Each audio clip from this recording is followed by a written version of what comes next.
until our institutions divest from death and destruction, I don't see a future where our students will stop.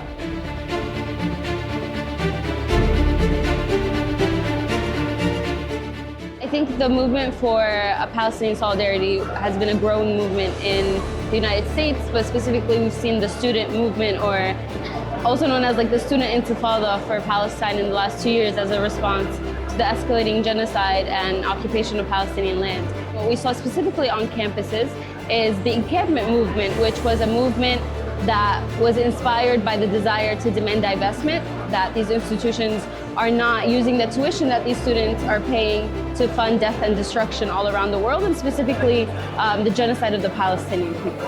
As we've seen before in history, they will always kind of tarnish and try to defame activists or students who are in this cause, who are in this fight.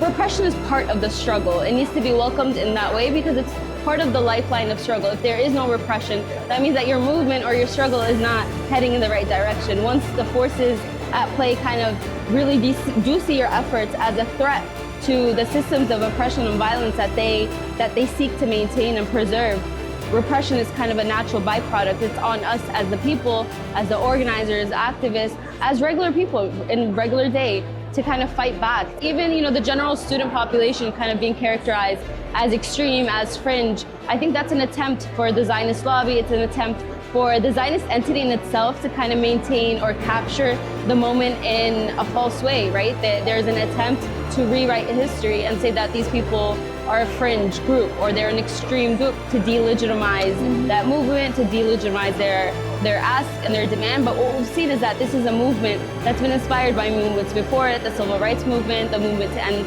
the Vietnam War. So I think that October 7th is kind of the mirror that was held up back to the world. It was the breaking of the facade of liberalism, it was the breaking of the facade of democracy. I think we've seen these countries that kind of tout themselves to be beacons of democracy, of free speech, of freedom of assembly. We've seen that all fall apart. We've seen students get beat up, arrested, we've seen people fired, we've seen freedom of speech kind of fall apart.